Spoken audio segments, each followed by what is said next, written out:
Boa noite, meus irmãos do Centro Espírita, Caminho da Verdade e de outros centros, os irmãos de outras igrejas que porventura estiverem ouvindo. Estamos muito felizes, eu estou muito feliz de estar aqui de novo falando do Evangelho do Cristo novamente, o Evangelho de acordo com a doutrina espírita. Como nós sempre fazemos, nós vamos começar com uma oração. Senhor Jesus, eu agradeço por estar aqui e peço que o Senhor venha abençoar a todas as pessoas que estiverem ouvindo esse Evangelho no lugar onde eles estejam. Fica com eles e abençoa-os. Fica comigo, Jesus, que eu dê a palavra que o Senhor queira que eu fale. Que assim seja, graças a Deus. Então, vamos começar o Evangelho desta noite. O Evangelho dessa noite está no capítulo 8º, Bem-aventurados os que têm puro coração. Capítulo 8º do Evangelho segundo o Espiritismo. Bem-aventurados os que têm puro coração.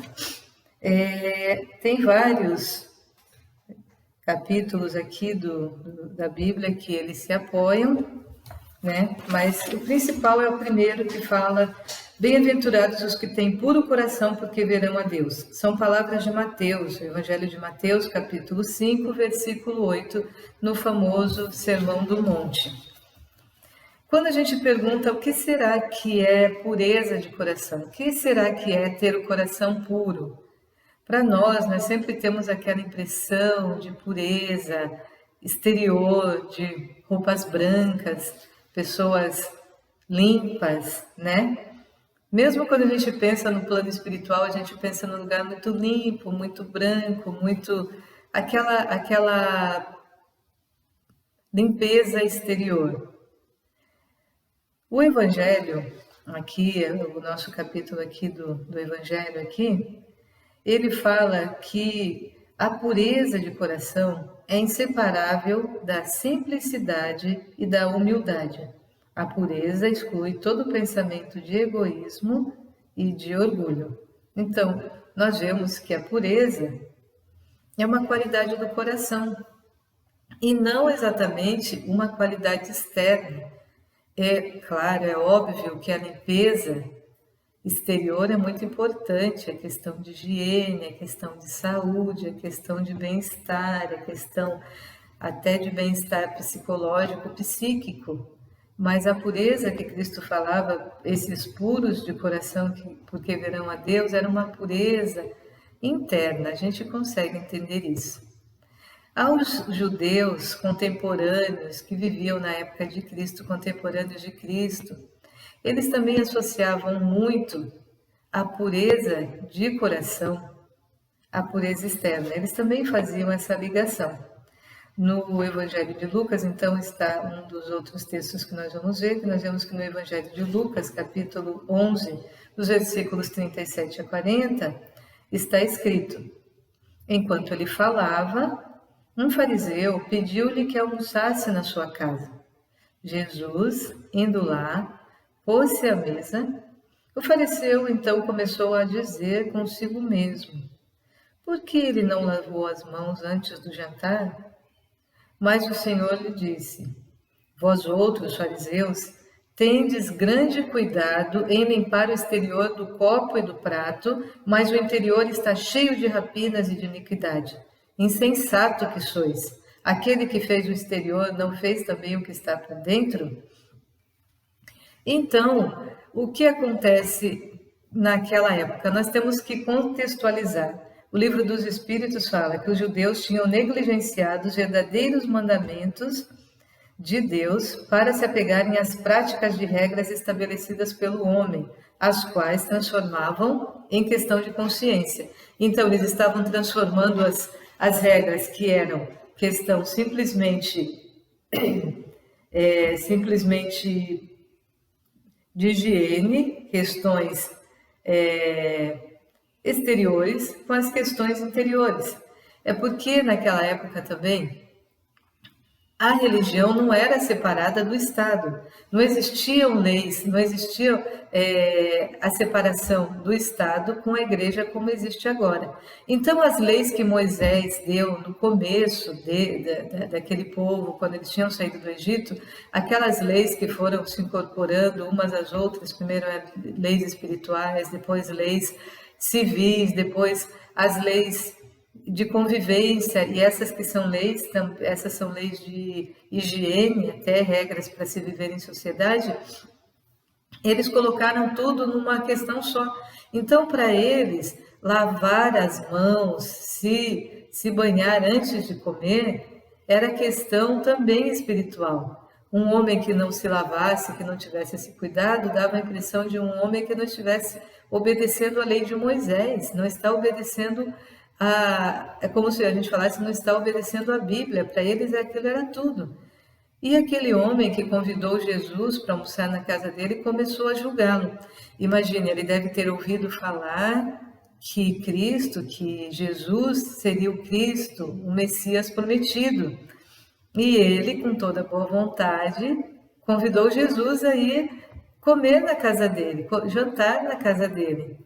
Vamos ver, era o pensamento dele, vamos ver o que esse homem tem a falar, vamos ver se ele realmente é o Messias prometido por Deus para vir e redimir Israel. E quando chega lá, o Messias, aquele que ele achava que era o Messias, chega na casa dele e não lava as mãos, e os discípulos também, como a gente vê em outros capítulos, os discípulos também não se lavavam. Aí ele fala, será que essa pessoa é o Messias mesmo? Por que será que ele não lavou as mãos? Ou seja, por que ele não cumpre os mandamentos de Moisés? Aí Jesus fala, mas você não vê, Jesus ouvindo os pensamentos, e fala, você não vê que a pureza não está nos atos externos, e sim nos atos internos? Mas a gente, quando lê a vida de Jesus, os atos de Jesus, as palavras, os ensinamentos, nós temos que sempre pensar assim, essa lição ainda é válida para nós. Será que nós não estamos ainda julgando as pessoas de acordo com as suas vestimentas, de acordo com o exterior? Mas mesmo que fosse imagine esse acontecimento nos dias de hoje. Imagine nós lá no nosso centro, agora, nesse momento, nós ainda estamos em quarentena, Cristo chegasse lá no nosso centro, talvez sem máscara, e se recusasse a passar álcool gel. O que será que nós íamos falar? Será que nós íamos falar, mas ele não está ligando para os preceitos de agora? Será que ele não tem medo de pegar Covid? Ou será que ele não tem medo de nos contaminar? Será que nós prestaríamos atenção aos ensinamentos de Cristo se ele não obedecesse às regras estabelecidas agora? E nós sabemos que as regras estabelecidas agora de quarentena são regras simplesmente relativas à saúde, regras sanitárias. Será que nós também não julgaríamos Cristo? Ou talvez, se Cristo, por exemplo, meus irmãos, vamos pensar, nós só estamos pensando se nós também não julgaríamos as pessoas pelas aparências. Imagine o seguinte caso, Cristo ir falar em uma das nossas casas espírita e quando ele chegasse lá ele tivesse tatuagem. O que nós íamos pensar? Ou se ele tivesse piercing no nariz ou numa das orelhas. Quando a gente fala isso, a gente está dizendo, o que será que nós pensamos as pessoas que usam essas roupas? Será que nós temos pensamentos assim, de que essas pessoas podem não ser pessoas corretas? Ou de que elas estão erradas, né? Às vezes, os pais, quando os filhos são adolescentes, brigam tanto com os filhos, porque os filhos estão querendo fazer tatuagem, querendo pôr piercing, brigam, isso é questão de briga, é questão até de separação, às vezes, do pai e do filho, se separam, ficam um tempo sem se falar. Aí o filho adolescente faz a tatuagem e passa o tempo e não acontece nada. Aquilo não tem nenhum grande problema, não tem nenhum grande peso na vida de um jovem. Por quê? Porque aquilo é questão de moda. Uma moda que nós não gostamos, mas é moda. Como é moda a questão daqueles dreads no cabelo, aquelas tranças que são feitas, o piercing mesmo, piercing para os homens, às vezes a maquiagem, né, pesada das mulheres que nós não gostamos, né? Mas também vamos falar, se Cristo chegasse na nossa igreja, no nosso centro, e viesse acompanhado de algumas mulheres, e as vestimentas das mulheres a gente achasse que são inapropriadas, né? Uma vestimenta assim, muito justa, um vestido muito justo ou muito curto, né? As irmãs vão entender o que eu estou falando. O que será que nós pensaríamos dessas pessoas, dessas moças?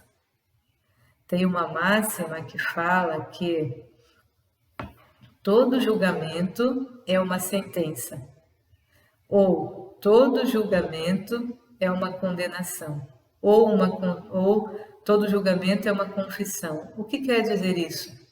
Que quando eu julgo as pessoas, eu estou falando de mim, eu estou mostrando o que eu tenho no meu coração. Eu estou dizendo que eu ainda penso coisas ruins das pessoas, então ainda não cheguei a um estado de amor. Eu não estou falando que nós não temos que ter critérios, ou seja, se uma roupa é inadequada para um local, para uma ocasião, eu tenho que ver que aquela roupa é inadequada para aquela ocasião. Se uma roupa é muito justa ou muito curta, ou se a tatuagem é muito grande, alguma coisa assim, eu tenho que ter critérios. Claro que eu tenho que ter critérios. Não estou dizendo que nós devemos aceitar aquilo para nós ou fazermos. O que eu estou falando é que a gente não pode julgar o interior, o coração das pessoas por causa do que elas têm por fora, né? Uma vez, quando o meu cunhadinho estava morando conosco, nós fomos a um centro aqui no dia que ele podia, no domingo, no Centro União com Jesus, né, um centro aqui da nossa cidade. E quando nós estávamos no caminho, eu vi que ele estava de boné. E eu falei, e agora? Né? Aí expliquei com toda paciência, com toda calma para ele, olha, você não pode pôr boné, não pode ficar com boné dentro do centro, porque é questão de costume, pode ser interpretado como falta de respeito. E ele entendeu e tirou o boné, mas o que nós temos que entender nesse caso que eu estou falando é que para o adolescente as situações assim de aparência são muito importantes. Ele tirou o boné e o cabelo dele não ficou bonito e tal, ele estava com vergonha. E eu falei, então se você quiser ficar com o boné, pode ficar, mas ele entendeu. Então veja, se ele tivesse, como eu expliquei com toda a calma, ele entendeu, ele tirou. Mas se ele tivesse ficado com o boné, qual seria o problema de uma pessoa com boné ou sem boné dentro do centro? Mas eu já vi pessoas dentro do centro bravas porque às vezes vai entrar um adolescente de boné dentro do centro. Qual é o problema disso? É moda? É costume? Mas se um costume que eu não sei que é um costume, que aquilo vai ofender, e se eu fizer aquilo dentro do centro, se um jovem que não sabe que é falta de respeito entrar com boné, se ele entrar com boné dentro do centro, será que isso seria falta de respeito? Será que a gente também não julgaria uma pessoa moralmente por causa de um problema de moda, de costume, né? De um preceito de um determinado local? Nós temos que estar atentos a isso, né? Às vezes o problema é só de usos e costumes. Os evangélicos têm aquelas igrejas, né, que eram mais rígidas, e lá as mulheres não podiam cortar o cabelo, não podiam usar maquiagem, não podiam usar brinco, não podiam pintar as unhas. As irmãs sabem, os irmãos sabem que as igrejas, tinham algumas igrejas evangélicas que eram mais rígidas com isso. E com o tempo eles começaram a falar, olha, a questão da roupa, da maquiagem das mulheres, sempre as exigências eram maiores para as mulheres, né? Eles falaram, essa questão é uma questão de usos e costumes. Então eles falaram, o que era usos e costumes? São os atos, os acontecimentos que são referentes somente a isso mesmo. O que é um hábito, que era uma norma, vamos dizer assim, daquele local, daquela igreja. Não era uma questão religiosa, não era uma questão espiritual. Então eles separaram, eles conseguiram separar as questões espirituais das questões simplesmente políticas, vamos dizer assim, daquele local.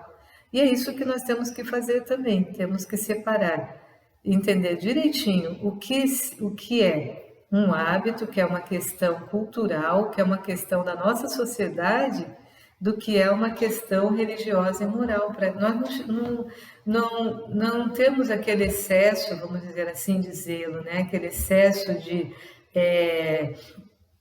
de cuidado, às vezes, com o centro, quando a questão é uma questão nossa interna. Tem uma história, uma historinha, né? Que não é uma história verdadeira, pelo menos eu acho que não é, mas eu ouvia muito na igreja que uma vez um senhor entrou numa igreja e entrou com um enorme chapéu muito grande, e sentou na igreja, chegou antes do culto começar, e sentou nos bancos antes do culto começar e ficou lá com o chapéu. Sempre tem algumas pessoas nas igrejas, né? Sempre tem algumas pessoas que ficam na recepção. E os irmãos que estavam na recepção da igreja viram aquele homem chegar, viram de chapéu, viram que ele não tirava o chapéu, e viram que o culto ia começar e ele não tirava o chapéu. Eles falaram, não, nós vamos ter que ir lá chegar e falar com esse homem, né? Para ele tirar o chapéu. Aí foram lá, chamaram esse homem ali fora, com muita educação, e falaram, olha, senhor, o senhor poderia, por favor, tirar o chapéu, porque aqui na nossa igreja a gente não faz isso, os homens não assistem, não ficam aqui dentro de chapéu. Aí aquele senhor falou, ai, que bom que vocês vieram falar comigo. Essa não é a primeira vez que eu entro aqui. Mas como todas as vezes que eu entro, saio, ninguém nunca falou comigo, eu estava tão triste, me sentindo tão sozinho, tão abandonado, que hoje eu resolvi mudar de estratégia. Eu vim com esse chapéu para ver se alguém falava comigo. Essa é a lição que nós temos que aprender, que eu tenho que aprender. Será que eu não estou dando muito mais aparência ao exterior das pessoas do que eu ao interior? Ou eu mesma, né? Será que me preocupo muito com o meu exterior e não vejo o meu coração, se o meu coração está puro? Em relação a isso, a usos e costumes, ao que é moda, ao que é temporal, eu queria falar de duas questões do Livro dos Espíritos. O Livro dos Espíritos é o livro que embasa toda a doutrina espírita. No capítulo 1, que é Lei Divina ou Natural, eu queria falar de duas questões que tem, a questão 615 e a questão 616. A questão 615 é a seguinte, Allan Kardec pergunta, a lei de Deus é eterna? A resposta é eterna e imutável como o próprio Deus. A questão 616 Deus pode ter prescrito aos homens numa época aquilo que lhes proibiria em outra? A resposta Deus não pode enganar-se. Os homens, por sua vez, são obrigados a modificar suas leis por serem imperfeitas. As leis de Deus, porém, são perfeitas.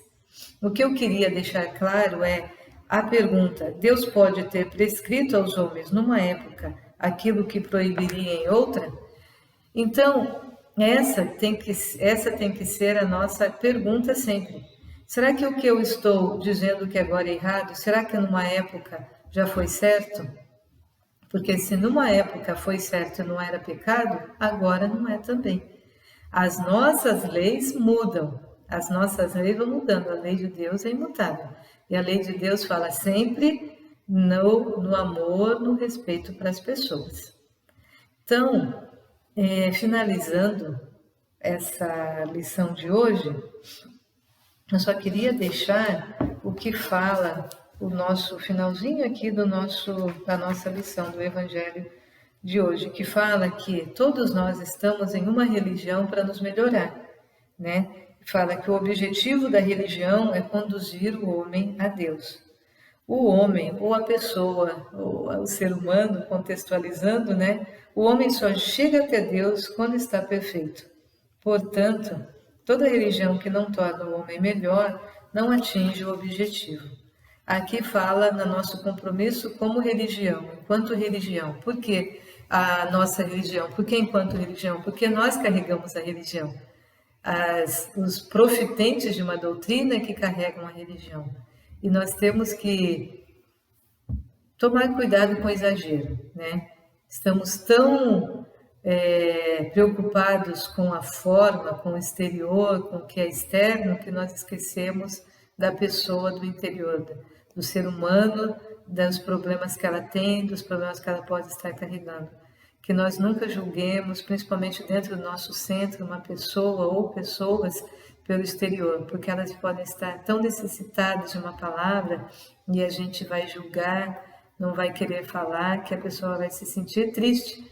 Então vamos pegar essa lição para nós individualmente, como religião, vamos saber que a nossa religião tem que nos tornar melhores, mais calmos, com mais paciência com as pessoas, porque senão nós não estaremos fazendo o que Cristo falou. E podemos estar repetindo ainda aquela lição que Cristo já deu há mais de 2000 anos. Né? Vamos tentar aprender um pouquinho a lição, a cada dia aprendemos um pouquinho mais dessa lição. Eu agradeço muito, meus irmãos, a oportunidade, porque cada vez que a gente tem que fazer uma lição, a gente aprende mais. Cada vez que nós falamos para os irmãos, na verdade, a gente está falando para nós. Então, eu aprendi muito com essa lição, revi muitos conceitos, e por isso eu agradeço muito ao Centro Espírita e aos irmãos. Muito obrigada, irmãos, e muita paz a todos.